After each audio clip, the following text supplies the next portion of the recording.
Hello, hello, you evil. Resist the evil, Christian.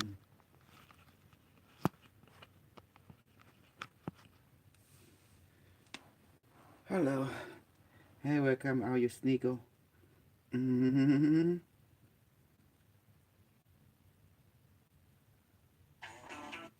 The evil Christian.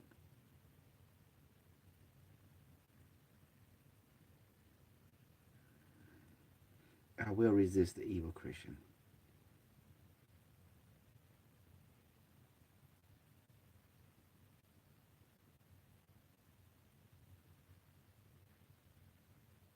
Does boosting the body's energy with caffeine affect weight control? Hi, I'm Dr. Stephen Gundry. I'm a cardiologist, heart surgeon, and medical. Hello, my friends, Evolutionary Energy Arts family. Well, guys, welcome to Babylon the Great. What do you guys think of that? Look at that little welcome sign. Here you are. Welcome to Babylon the Great. Enjoy your day. Enjoy Christian. Babylon. So, this is one thing that's fascinated many scholars, of course. You know, everybody has their opinion. And I know that a ton of you guys out there believe that we're in the last days. It's interesting, too, because there are many, many different opinions within the evolutionary energy arts family when it comes to last days, as far as our personal, beliefs and opinions on things. And it's beautiful that here, all are welcome, and we could agree to disagree in many cases. And then hopefully, as I have seen here, hopefully people are open to receiving knowledge maybe they'd never had, or looking at something from a standpoint that they never did before. So that's always good because, the fact is, truly, truly, truly, we have been conditioned since childhood in this world to accept things, period. Just to accept things. To, in many cases, don't question anything when we should question. We should delve deeper. And especially, we should always question anything the establishment will have us believe. Whatever that establishment is, we have to recognize that history is full of winners and recognize the winners write the history. The losers get forgotten in so many ways, or their beliefs and perhaps some of the things that were really actually true and historic and actually happened are turned and twisted. And, any of you guys out there watch Game of Thrones? Well, the final season is starting in April. And, I hope I don't ruin this for any of you guys, but there's a big revelation about, one of the characters in it that, he loses his life in the first season. And you think that he's really, really, you know, a noble person. Maybe a little dense because he can't see what's happening right around him. But then we find out, really, that the history that he gave to everybody was actually not really the real history at all. And that is so often the case, that what we have is not really the truth. It's the victor's version of the truth. And let's first get this out here. I think most of you guys would agree, is this world, is it ruled by the good guys or the bad guys? When we look at everything around us, do we want to call them even that, white hats and black hats? Is not everything 50 Shades of Gray in a way? As we kind of learn as we go, yes, there are basic wrongs and rights for sure. And as we learn, if we study some of the Eastern philosophies, of course, Taoism comes to mind, where you have a little yin in the yang and a little yang in the yin. And that dualism is what propels everything forward. It actually gives motion to this dimension and this existence, because without that dynamic going on, we would really have nothing. We'd have a timeless realm, in fact, perhaps. And maybe I'm jumping way ahead here, guys. But pulling back to the Babylon the Great thing, when we think about it, we do have our own opinions. Scholars have their own opinions too. And so it comes out of the book of Revelation, and specifically Revelation 18 and 17. And so let's start in Revelation 17. And the woman on the beach. Pain wants to stop you, block you, like that's gonna happen. Icy hot. Icy the door, hot to relax. Rise from pain. Icy hot. Beast. Then one of the 7 angels with 7 bowls came to me and told me, "Come, I will show you the punishment of the great prostitute who sits on many waters. The kings of the earth were sexually immoral with her, and those who dwell on the earth were intoxicated with the wine of her immorality." And the angel carried me away in the spirit into a wilderness where I saw a woman sitting on a scarlet beast that was covered with blasphemous names and had 7 heads and 10 horns. And the woman was dressed in purple and scarlet, and adorned with gold and precious stones and pearls. She held in her hand a golden cup full of abominations and impurities of her sexual immorality. On her forehead a mysterious name was written, Babylon the Great, mother of prostitutes and the abominations of the earth. And so, first off, Book of Revelations, scholars don't really know exactly when it was written, but many agree that probably somewhere around 96 AD.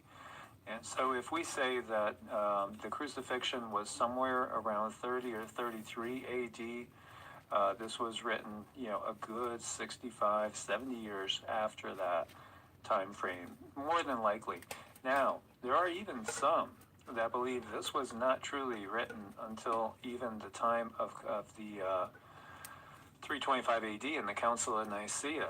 There are some that think that, and really when you think about it, I really wouldn't trust anything that comes out of the church, simply because, we have to look into the origins of the church and the track record of the church. And if we really do that with a clear vision, then I wouldn't trust anything out of them. So we're looking at somewhere probably between, 65, 70 years, or, somewhere in that range at the minimum, and perhaps much, much longer after the crucifixion.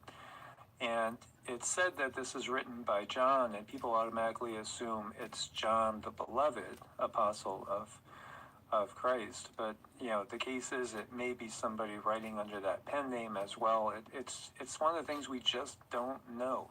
So a lot of times people take things totally on faith because they believe, they want to believe is what it is. They really want to believe because they feel peaceful and comfortable with the idea. Now, getting into this a little bit more, I could see that the woman was drunk with the blood of the saints and witnesses for Jesus, and I was utterly amazed at the sight of her.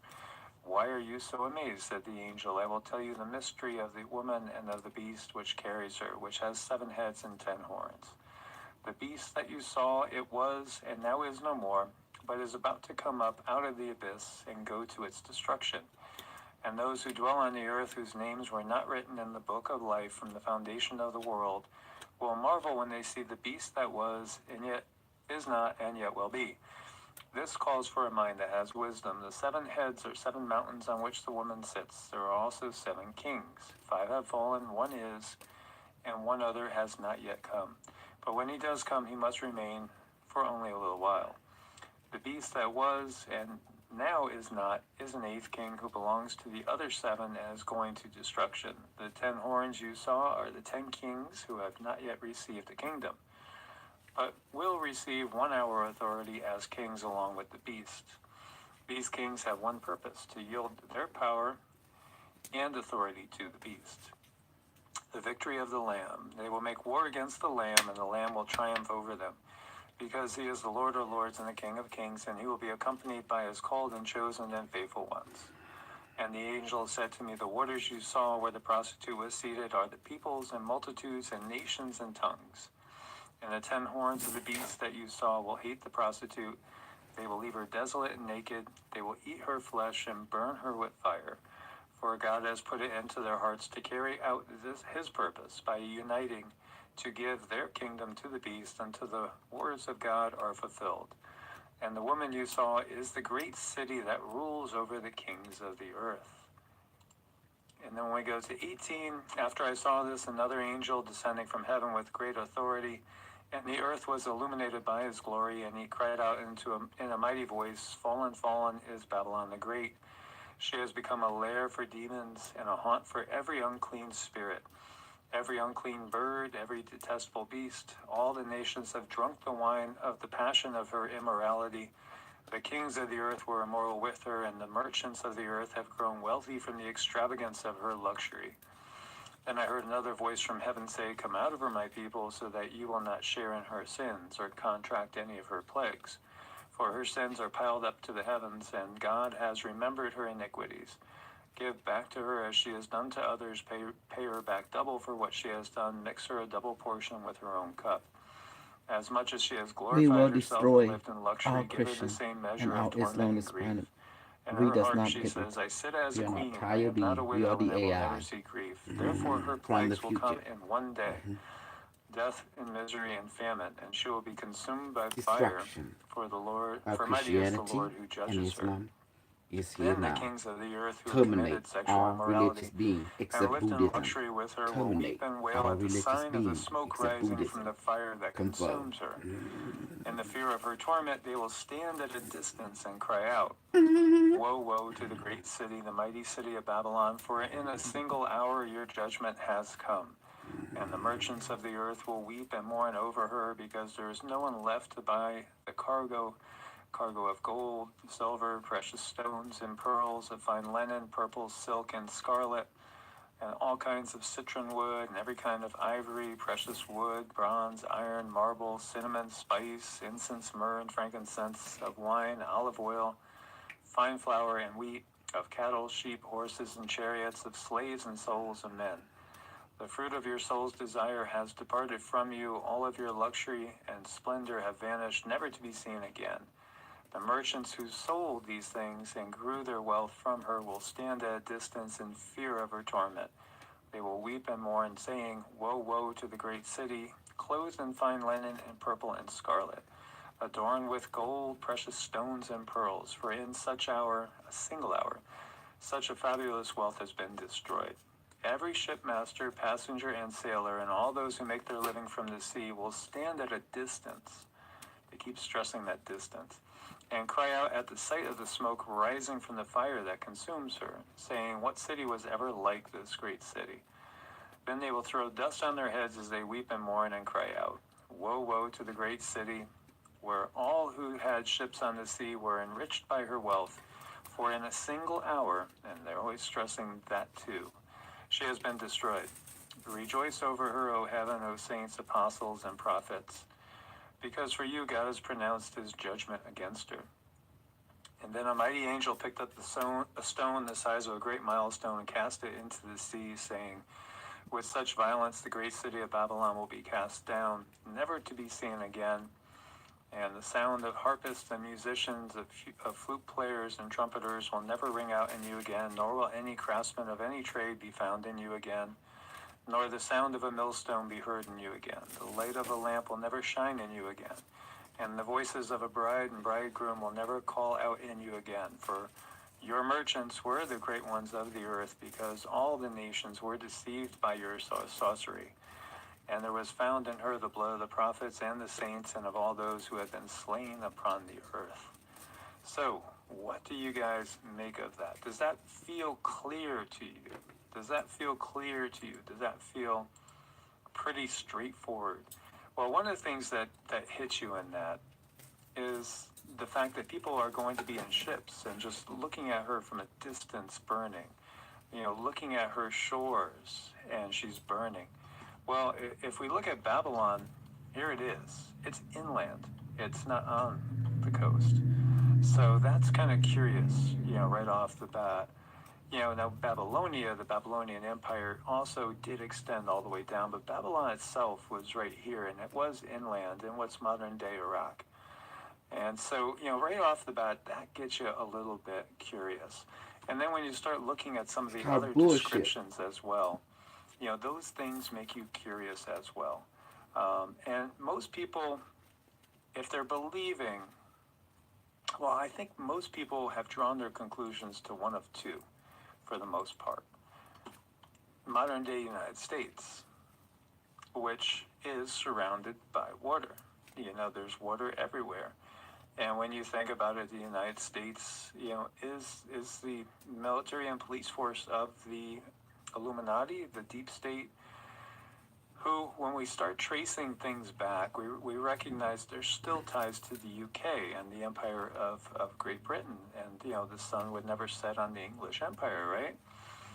And then yet we realize when we start looking closer, we realize that the Catholic Church, you know, has exerted influence over the entire European world for sure. And then thus, because the European world has conquered so much of the world in general, it's exerted influence over the entire globe when we look at it. So we have a lot of people that point right off the bat to either the United States or to Rome, you know, and thinking of it as the Roman Empire.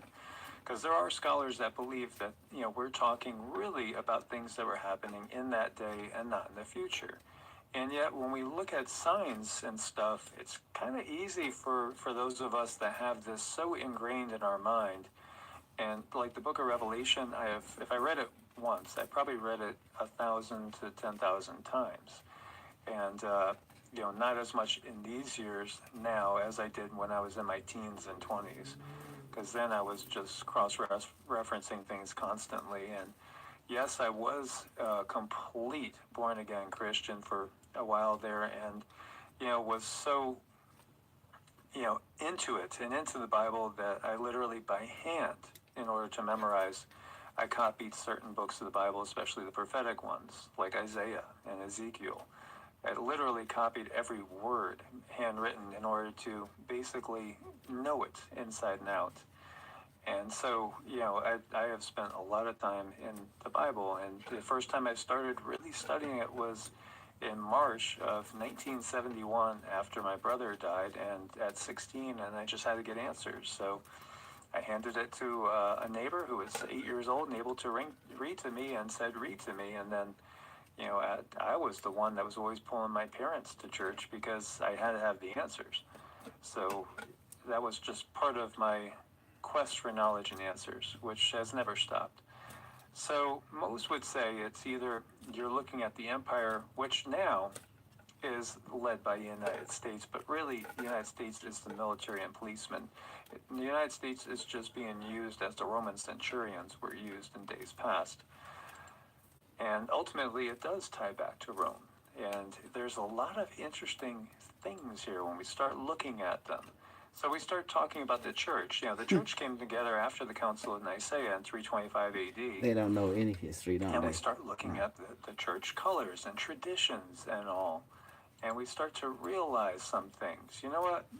You know, purple and scarlet are the colors of the harlot. And there you go. Purple and scarlet. So that is something that points to it. When we think about it and look, I brought this up so many times. Look at the Inquisition. Look at the Crusades. Look at the witch hunts. Look at all the things that have gone on. Do you know how many popes, I mean, literally killed people? Even killing other potential popes. The blood that is piled on is just amazing. And most people don't have a clue of the history behind this. And we've talked about, you know, the Vatican is the richest independent entity in the world by a mile, and they still exert their influence, and they still search their stars with their Lucifer telescope, and so many things are misnomers at the same time, and there's misdirection purposely put in there. And you know, the Catholic Church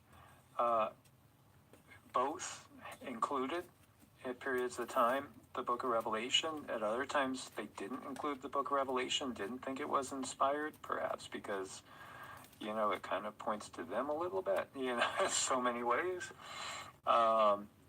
It's really fascinating to look at all this. And there is so much more yet than meets the eye. The depth to this is huge. It's huge.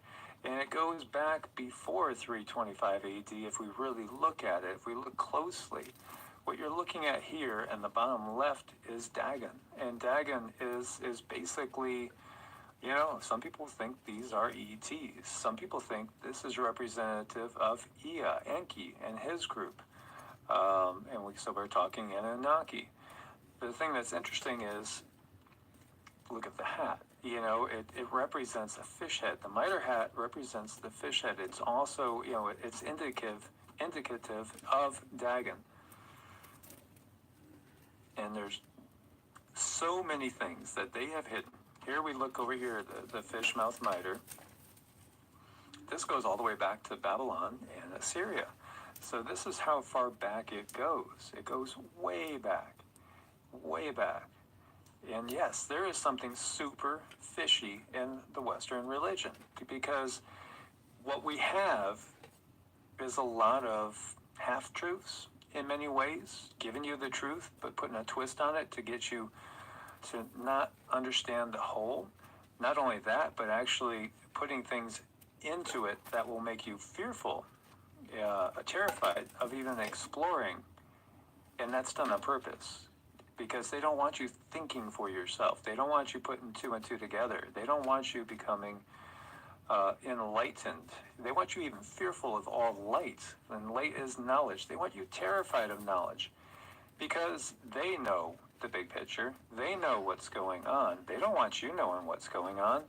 If you knew what was going on, they wouldn't be able to control you. So they have to control you through fear. They have to control you by hiding a lot of the truths. They have to control you by having there be, 500 different types of Christianity.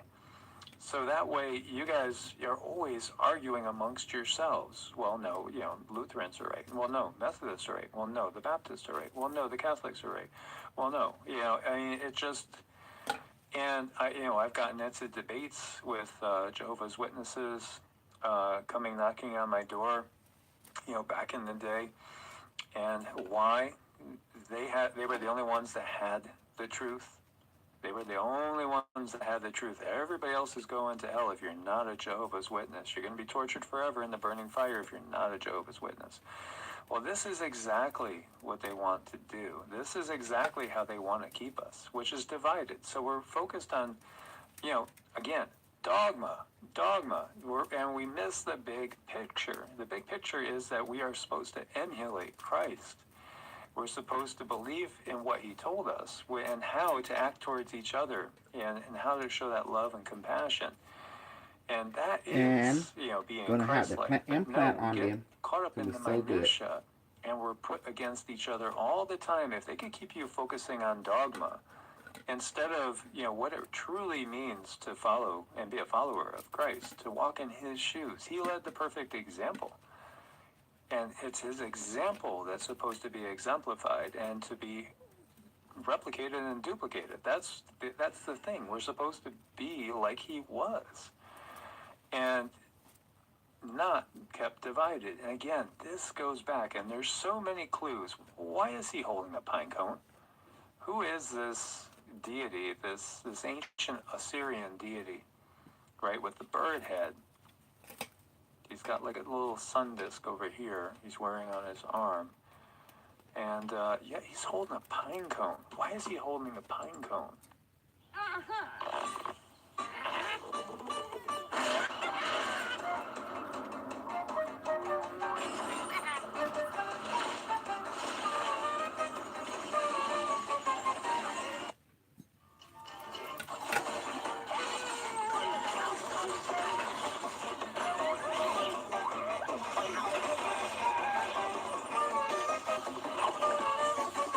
Angry Birds 2.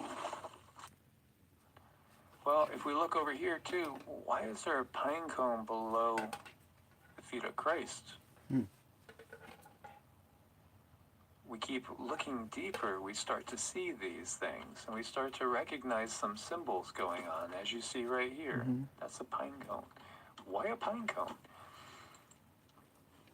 Well, here's the Vatican. Look at this. The symbolism's all over. You have an Egyptian coffin, and you have a pine cone right here. Yeah, that's a sarcophagus. This is the Vatican courtyard of the pine cone. Mm-hmm. Well, read Matthew 6:22.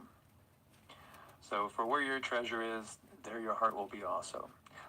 The eye is the lamp of the body. If your vision is clear, your whole body will be full of light. Now that's just one Clear. version. You have to empty your mind.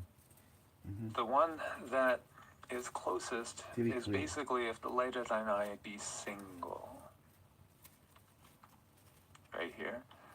The light of the body is the eye. If therefore your eye be single, your whole body shall be full of light. Well, that's a reference to the pine cone.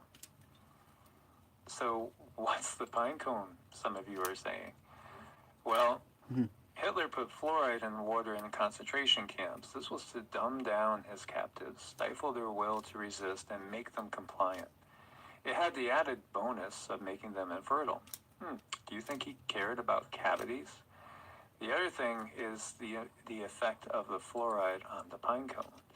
So, in point of fact, fluoride causes more cancer death and causes it faster than any other chemical. Dr. Dean Burke, PhD, 34 years at the National Cancer Institute. And as you know, the fluoride is in most of the water in the United States. And it has a couple of effects. One of them, according to this, scientific reviews show fluoridation may not prevent cavities after all. Really? So why are they putting it in the water? Well, what's the eye of Ra? You've been taught to fear the eye of Ra. You've been taught that it's a cult. And, don't even look there. Don't go there. Be afraid. That's a cult. Demons are going to get you. Well, no, it's the pine cone, which is the pineal gland. That's what all this is pointing to. And so, Bingo. why do they make such reference and reverence to the pineal gland? Because it's the key. It's the key to perception. And it's the key to your own personal connection to the higher realms. It's the key to you actually connecting to Christ, to the archangels, to Christ, God, I mean crystal. But the to stupid source. Western, they don't It's understand through anything. this. They build down And to through us, the AI. fluoridation for one and many other ways, they have calcified the pineal crush them. gland. I will And they crush all have of them. kept you from being an effective transmitter and receiver. Because everything in this world is energy. Everything is energy. Tesla said, when you want to talk about the secrets of the universe, think in terms of energy, frequency, and vibration. And so the first thing they have to do is keep you in the dark, looking out of your two eyes instead of thine eye being single. So this is number one, which they've done a great job at.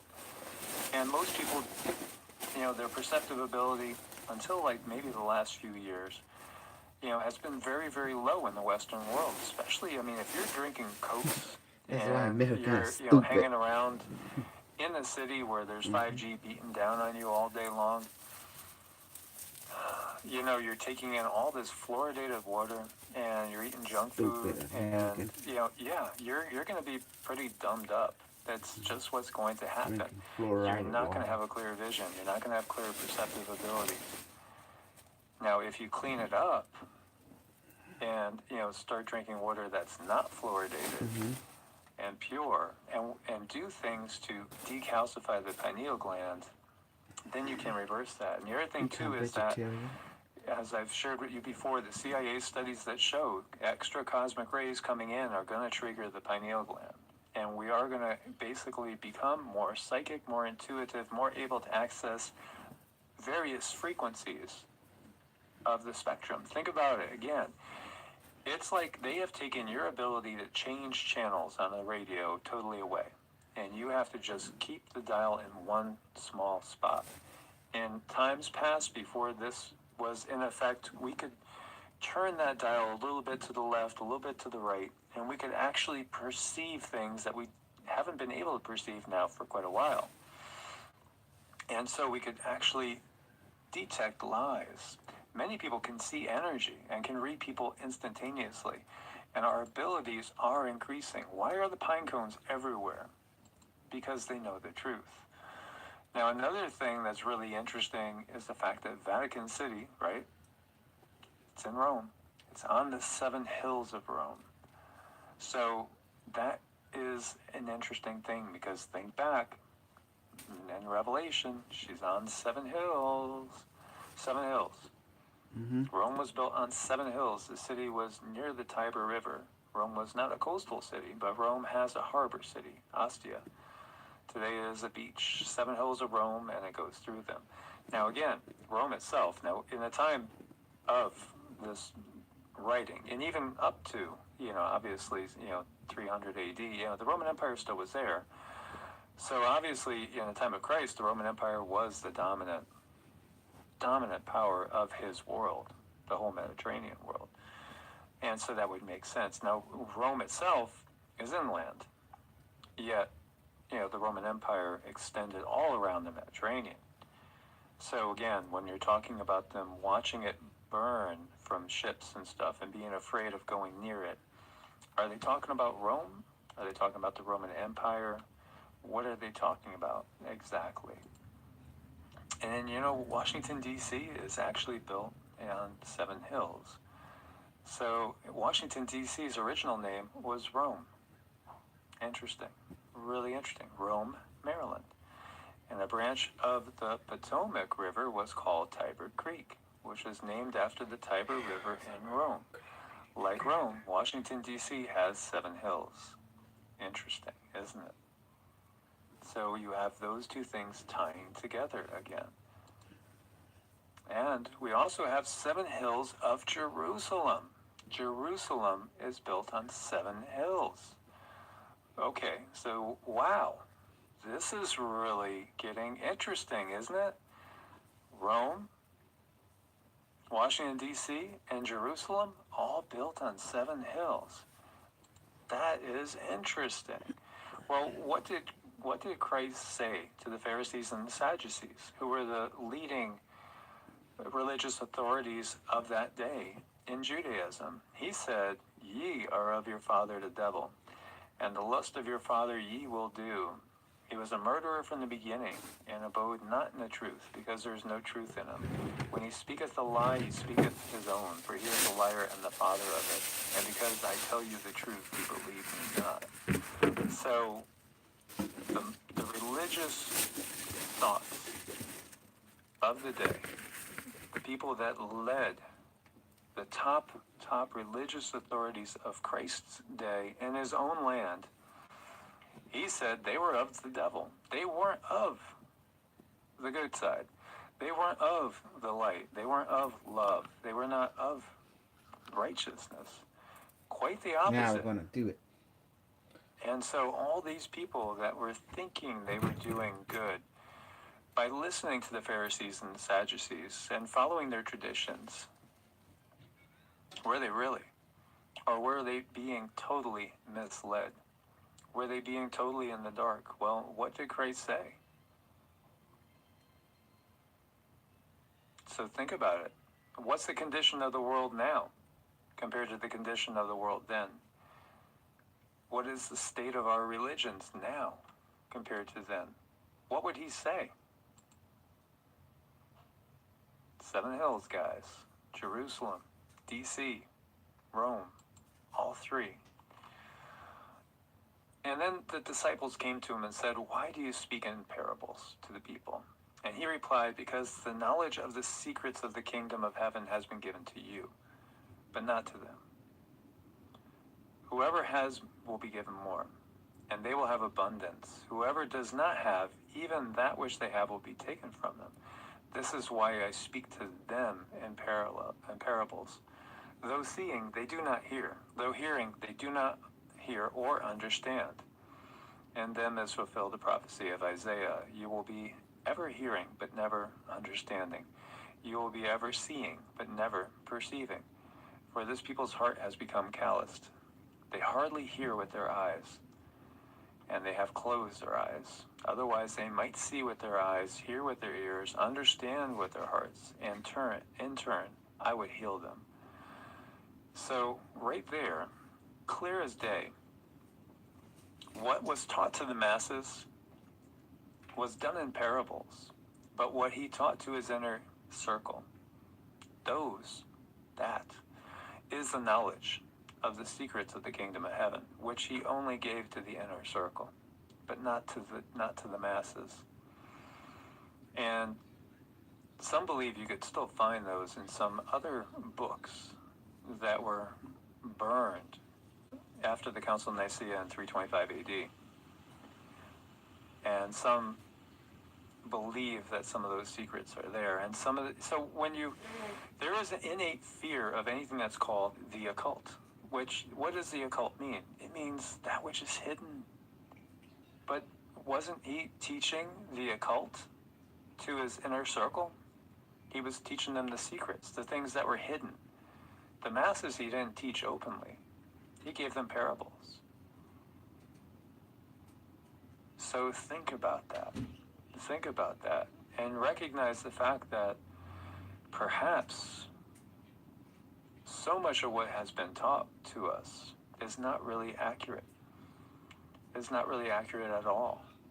And in fact, much of it is done to basically keep us at odds with each other and arguing over the minutia, where really the clearest thing is the fact that we are to emulate him and his way, which was one of compassion, tolerance, and love. Do you remember? Why do you basically say bad things about your brother, right? Why, when you are doing bad things yourself, in other words, why are you looking to take the little mite out of your brother's eye when you can't even see that there's a plank in yours? So there's so much of this that has been twisted and hidden, and yet we could see the truth in so many ways and so clearly when we start to put things together. And so this is out of PBS, and this is just talking about timelines and how they're estimating that book of Revelation was probably written around 96 CE. And so many people believe that really it's just talking about the history of Rome, which has come and gone.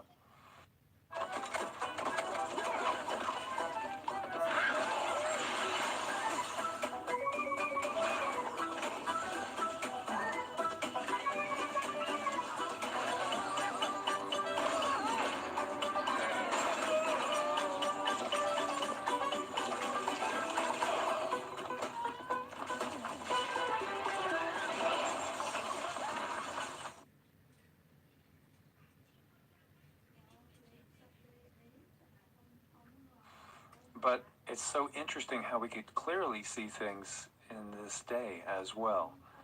And that is kind of the as above, so below, as within, so without. And again, people are so afraid of saying those things. Why? Because they've been conditioned to be fearful. When we start to look at how reality is fractal in nature, and we could see that there's things that repeat, there's patterns that repeat. So according to this, most scholars, if you ask them, would believe that what he was talking about were 5 Caesars. And the 5 fallen were Augustus, Tiberius, Gaius, Claudius, and Nero. And that it was written during the time of Domitian, and that there was only going to be 2 more coming. And so, that's how most traditional scholars would look at it. And then we get into, there's so much going on here, and there's so much depth to uncover. And unfortunately, people just, look at the surface so much. And then also, they just take what their pastors and priests have taught them. Instead of really going and cross-referencing things for themselves and looking deeper, they just go on Sunday, they listen to whatever they're told, they don't do their own research, and then they just go basically, espousing the one little version of the truth they got from one pastor or 2 pastors or 2 priests. However we want to look at it. Instead of really digging deep and then start comparing across all other traditions as well. So, Roman Emperor clothing, that was the color purple, and also gold, and also scarlet. So there again, we could look at it from that light as well. And when we talk about the mark of the beast, because everybody's talking about the chip and the mark of the beast, it was interesting to see too that, slaves were basically given a mark on their hands or on their foreheads during Roman times. So, that is another thing that we could look back at in history and say, well, that's what that was. And yet it seems like they want to do the same thing again, doesn't it? With eventually, a chip is coming. And, eventually we won't have our phones. Our phones will be just pretty much in a chip and implanted in us somewhere. And we'll have a direct interface through our neurons if they get their way. And so when we get the infamous 666, remember gematria. And in Hebrew, everything is basically, every letter has numerical value. And so it does basically translate to Nero Caesar when you look at it in one light. And yet, everybody is still also looking to look at it in terms of today and try to figure out. And, some think it could be Jared Kushner. Others think it's David Rothschild, and some others. And perhaps all of the above in so many ways. And it's interesting, too, when we talk about it and the dragon and the beast. And, it's just so obvious it hits me as well all the time. When we look at these statues that we find all over the world, we have these humanoid dragon-type beings in Mesopotamia. We have them over in Southeast Asia. We see them all throughout Southeast Asia. We see them in Central America. We see them in South America as well. The same sort of beings. We have the legends of the Nagas. We have all sorts of legends and myths of the dragon and these reptilian dragon-type beings. And of course we have David Icke, who he was one of the first ones coming out and talking about this. Like these right here, you find the exact same sort of carvings in Sumeria, and you find them in Mesoamerica, and they're pretty much identical. And then we learned from, some of the Sumerian writings, like the Book of Enki and some other scrolls, and many people trash Zechariah Sitchin, but you know what? Other people have been translating these Sumerian cuneiform writings other than Sitchin, and they're coming to the same conclusions. Basically, all the big points are the same, and there was translations before Sitchin did them, and again, the main points are still the same. So we see these beings all over, and he even talks just clearly about them being over there in Babylon and in Sumeria, and then some of them going over into Central America and establishing bases in there as well. And now we have our modern mythology of people like David Wilcock and Corey Good, as well as others out there talking openly about the Draco and the fact that the Draco, which are these reptilian, beings, these winged reptilian beings that so look like the, thoughts that we always had of Satan and the devil, that they're actually the ones ruling the show behind the Illuminati cabal, who are, as most of us are, actually, when you get down to it, genetic offsprings of, partly of them as well as others. And so you have people like Barbara Marciniak and Barbara Handclough and so many others that talk about the Pleiadians. And, we have all these legends of these, Billy Meyer too, and he called them the Pleiarans. And, of these blue-eyed, blonde-haired, angelic type of beings that in days past and, eons past had wars with these very much dragonish humanoid beings, and the Draco took control of the earth. And it is all so fascinating when we start putting all of these pieces together.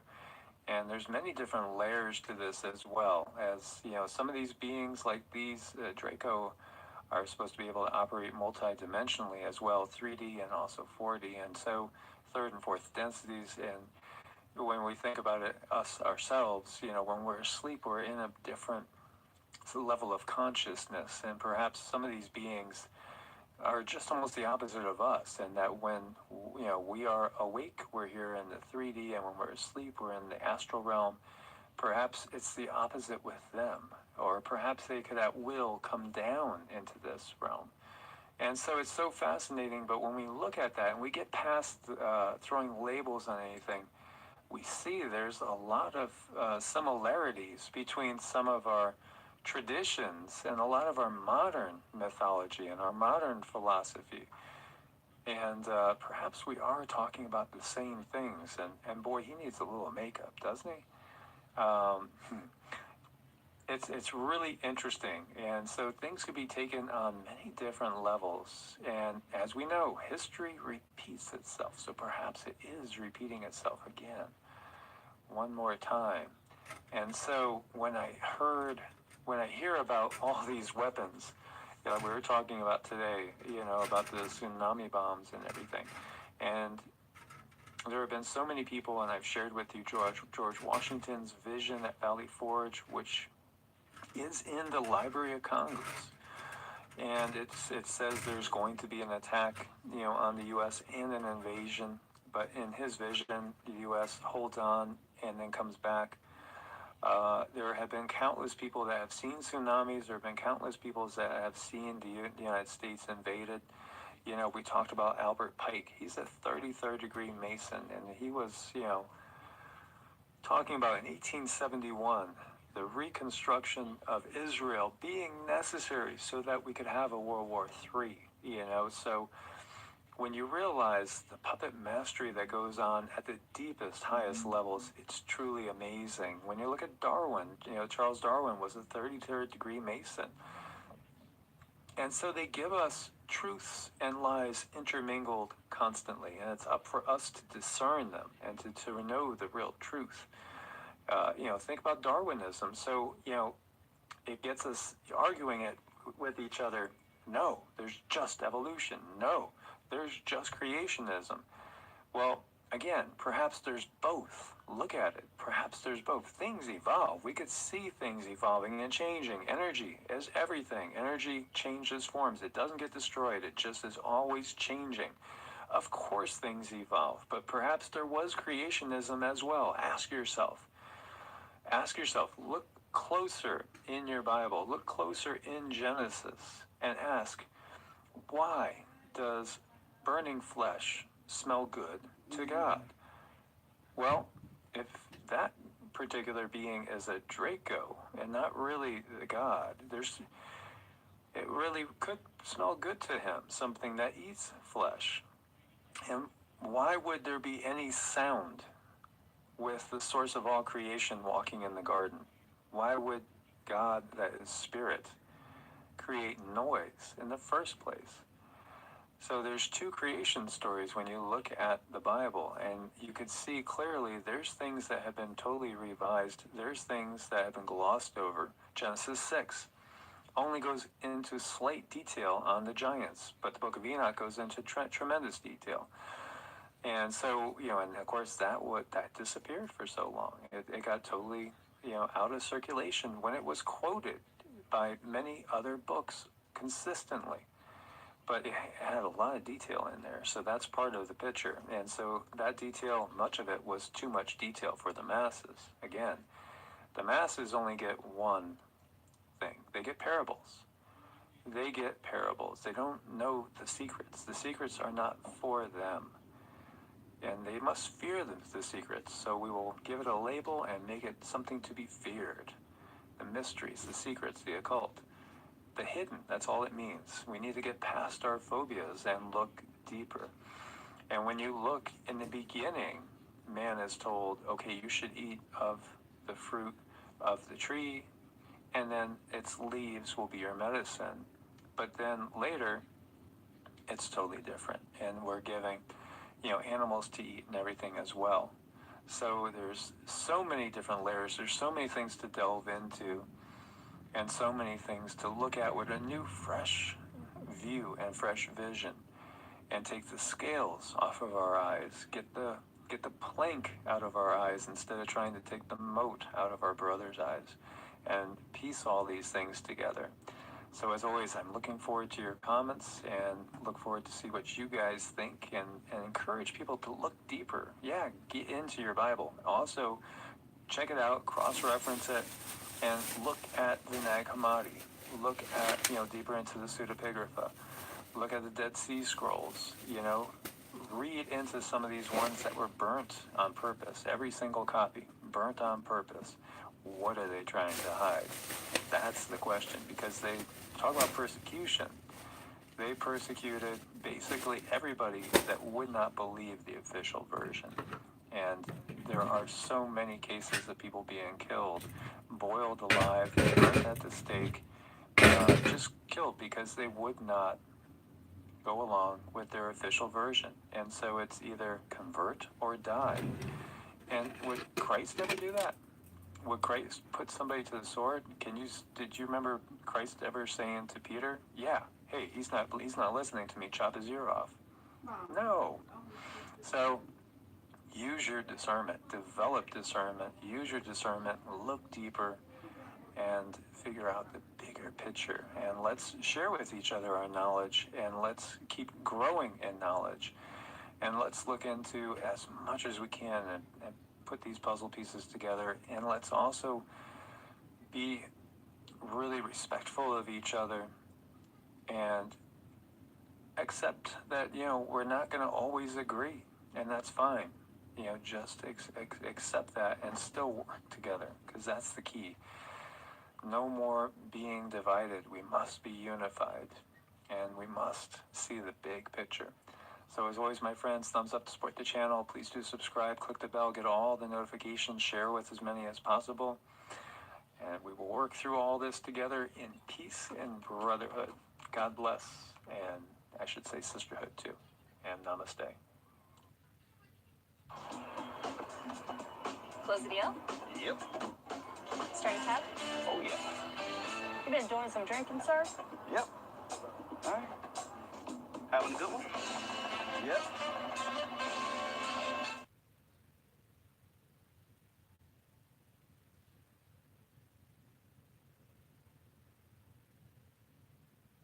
Already, and we've only been talking for 10 minutes. This is fantastic.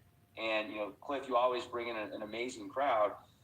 So really, we're going through, with the way that things are, when I talked last time about this binary star possibility, now there are a lot of ancient texts that do talk about a binary star, and some of the Vedas, I had a guest on the show, Robert Sheldon, the other day, that was saying that the Vedas kind of describe this binary system where a star does get closer to our star, and as that happens, it tends to be more of a golden age, and then when it goes further apart, it's more of like, war, destruction. You can plot that against the fixed stars, though, so you needn't postulate a moving star. But getting back to my earlier point, one of the things that you get from Dr. Bott's premise and the Russian premise is that sometimes the interstellar media is going to be thicker, much thicker than other times, and so it'll collapse in on itself or push us down, sort of like putting pressure on the whole solar system. And so the solar system will become slightly more narrow, slightly more elongated. Another thing is you're going to get a lot more cosmic rays as you push through this, and there's more energy excited around our sun. You have to think of the sun not as a nuclear reactor, but as the tip of a TIG welder, tungsten in ionized gas. So there's just an ionized gas envelope around a very hot piece of metal, and that's what our sun really is.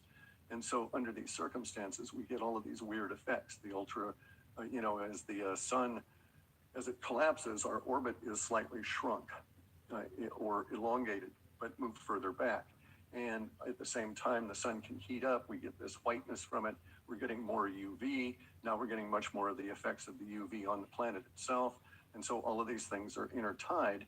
And the puzzle for us at one level is to figure out how to predict on our own individual lives what these effects will be over, 5, 10, 15 years. And the effects on the social order. It's not going to be as catastrophic as the younger Dryas at the end of the last ice age, when the consensus of thinking in the woo-woo world is that we were hit by comets, comet fragments that destroyed all the ice sheets in North America at the same time, flooded the planet, destroyed more land than existed in Asia and Europe combined, flooded it underwater. We know India lost 60% of its coastline and was pushed back hundreds of miles. And there's giant civilizations all on the continental shelf that are all flooded out. But it's not going to be that catastrophic, hopefully, but that was because that was a cometary impact. But we're nonetheless entering into a strange period with higher UV, which coincidentally is going to create a denser envelope of not necessarily just even methane, but carbon dioxide, denser envelope of the atmosphere in a shrunken height, that's going to create a greenhouse effect. But that greenhouse effect is ultimately going to be switched over into an ice age. We should start seeing some of the real effects of that and be able to get a guess as to where it's going to be most impacting. And that'll be this winter between 2018 and then through 2019. We should be in the northern hemisphere. We should be able to say, okay, look, the coldest spots are in this particular region, goes out this far, and it's likely that that's going to be the new center of glaciation as this ice age starts picking in, really coming into us. So even though we're going to have extra UV, extra hot summer, already have had an extra hot summer, we're seeing some of the effects of that summer, and it's the effects on the atmosphere. Not only volcanoes, but also all these huge fires. All this particulates in the atmosphere is going to change the albedo of Earth, and it'll do it in a fairly rapid period once it reaches a certain threshold. So we might only be 2 big volcanoes away from getting kicked into this cooling cycle. Make sense? It does make sense, and I want to bring something up about that because I was actually talking about this yesterday. The stratospheric aerosol injection program, the solar radiation management programs, the terraforming weather modification programs are so intense right now that I'm here in southern Colorado in an area that has virtually no industry, minus a little bit of commercial and residential. There's a couple thousand people out here, and I'm looking at out on my deck at the mountains, and there's 13,000 foot peaks out there, and on what looks like a nice day. But the horizon is full of this nanoparticulate haze where you just see this nastiness. And I go back to the 90s, the 80s, and little kid in the 80s, but still the weather was great. You didn't have these programs going on. You didn't have this extreme weather. And I know that they're telling us we've got to spray because if we don't, the world's going to heat up and everybody's going to die because the ice caps are going to melt and blah, blah, blah, blah, blah. So we've got to spray this aluminum and barium in the atmosphere. But it just seems like it's gotten worse since they've been doing this. It hasn't gotten better. So do you ever wonder if it's false science? I think you're correct there, that their efforts are, even if they were taken at face value and we decided that it was a good idea, I think the way that they're going about it is creating that cycle where in fact it is indeed causing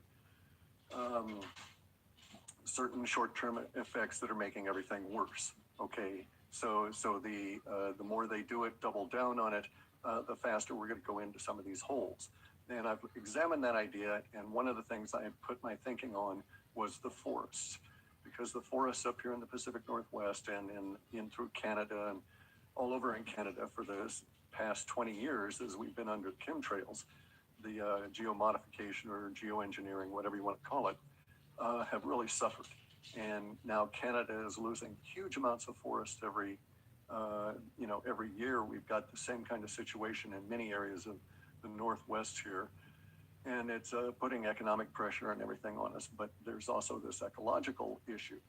Now, I think that they are aware that they're assisting in forest death here because of the aluminum poisoning.